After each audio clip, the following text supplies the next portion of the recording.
Good day mga kajugols. Ayan, so update tayo ngayong Sabado ng umaga dito sa Jugols Free Shop. Ayan. So papakita lang natin ulit yung mga available kasi baka yung iba dyan hindi ko na nare-replyan kasi busy guys. Ayan, so pakita lang natin yung mga available natin ngayon tsaka kung ano yung meron. Ayan, so quick lang. Ayan, so sa fry natin meron tayo dito mga Veil Tail, Dark Choco, ano pa ba to? Mga PKBM, halo yan kasi sabay na batch yan. And then Yamabuki. So baka next month pa yung out natin susunod ng Yamabuki. Tapos sa mga pour out natin, meron naman tayong mga Veil Tail. Ayan, kung interested pa kayo. Ayan, Veil Tail. Ayan. And then meron tayong GBT guys.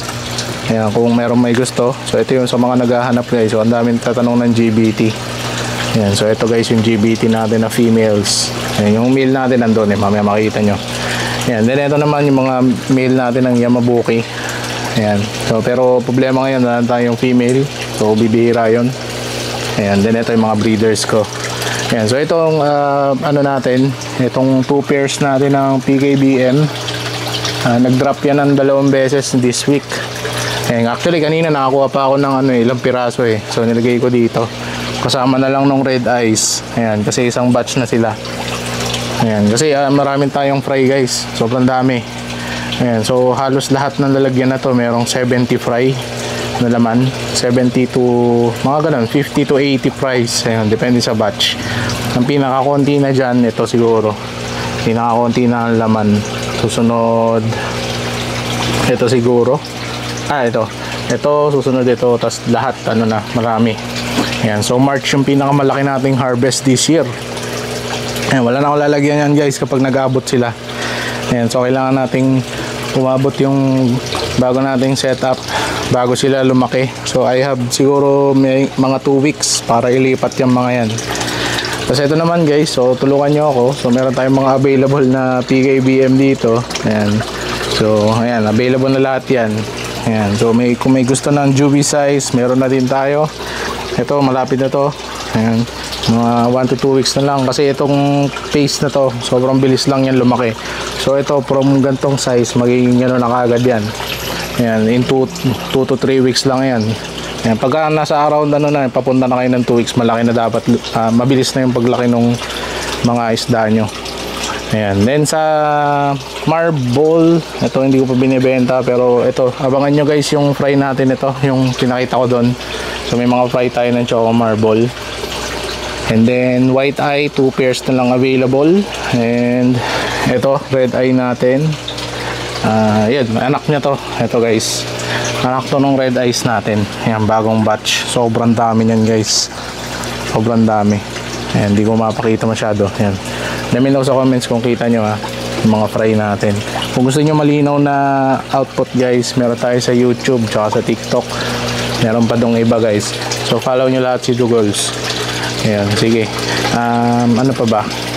Yun lang guys. So meron pa tayong ibang mga breeders dito. Alam nyo naman na yun, mga Yamabuki natin. Ay, ito pala yung GBT breeders ko dito sa loob. Ayan. Pero parang, ayun kasi mga nagda-drop dito, hinihiwalay ko na. So pinapair ko na sila dun sa mga proven natin na breeders.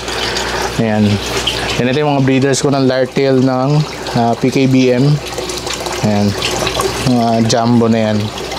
Okay, ayun. Kasi ito guys, pakita ko yung breeder natin sa labas. So kung meron tayong GBT dun sa loob, meron din tayong GBT dito sa labas. Actually mas marami yung mga nag-drop dun sa loob, nilalabas ko kasi wala lang. Pinagsasama-sama ko lang lahat ng proven. So yung lahat ng mga pinapabreed ko ng first time nandun sa loob. So lahat ng mga proven na nandito sa labas. Ayan, so mas malaki harvest dito sa labas kaysa dun sa loob. Hindi ko lang nabablog kasi kadalasan mainit na dito sa labas. Ayan, kapag tanghali. Ayan, so dito Dark Choco, Yamabuki din to. And then dito PKBMs. Ayan, pakita ko sa inyo Ayan, mga PKBM natin. So meron din tayo dyan marble na PKBM. And dito, actually may isa pa tayong GBT dito na trio. Ayan, so ganun kadami yung natin, breeders. Then ito gold black to So by popular request, sige, mag-gold black tayo ulit. Ang dami nagtatanong. Okay, tatanong tsaka bumili. Ayan, so napabenta tuloy tayo ng mga pang freebies natin. Okay, so ayan, may mga nagbi-breed pa tayo dito. Ano ba to? Mga long body to na tab eh. So yung mga magaganda ko na long body na balloon molly, malalaki. Ayan, ipon ko dito. So ayan, nagbi-breed oh, may mga fry. Ayan, pero labo-labo lang yan. Then dito may mga long body tayo na dark choco and choco marble. So puro ano lang to, female. And then ito yung mga bago ko nilabas guys. So ito yung fry dun sa kaninang tinuturo ko na konti. So red balloon platy, dito na natin sa labas sila halagaan. Okay. Then ito yung mga chops chops, ano pala tawag doon? Mga calls natin. Ayan. So para sa mga nagtatanong, kung gusto niyo ng calls, pwede naman, bibigyan ko kayo. Kaya lang syempre, konti-konti lang kasi madami hihingi kapag nakahingi kayo. So bibigyan natin din sila, titira natin sila. Okay. So para para lahat makakuha. Oh, kita mo may fry pa dito. Kunin natin yung fry. Sayang. Kasi alam ko to puro lalaki tong tank na to eh. Naku, maraming ng fry. Kunin natin yan. Sayang. Ayan, dalawa, choco. Ayun pa. Ayan, may nakuha pa tayong kung ano man to. Ayun palutang, yung kasing mga algae guys, hinahawa-hawa ko yung mga tank para madaling makulture yung algae, yung mga lumot. Ayan, dami oh. Ayan, nakahuli pa tayo ng price ngayon guys. Nakawala pa isa. Ayan, pero babalikan ko yan guys after nitong vlog natin at huliin ko lahat. Ayan, so meron tayong ilan dito. Anong ba gagawin ko dito? Nakahuli pa tayo kaagad. Okay, so lipat natin yan. So tatanong yung iba, may tanong din, paano daw ako manghuli ng fry? Ninenet ko lang guys, wala naman sikreto dyan. So ito, saan natin nilalagay? Choco, pero hindi ko na halo sa choco kasi malilito ako. Nag-rhyme. Okay, ayan, tanggalin lang natin yung mga dumi. Okay, so dagdag pa tayo ng harvest ngayong araw. Ayan, sisimutin ko yan mamaya.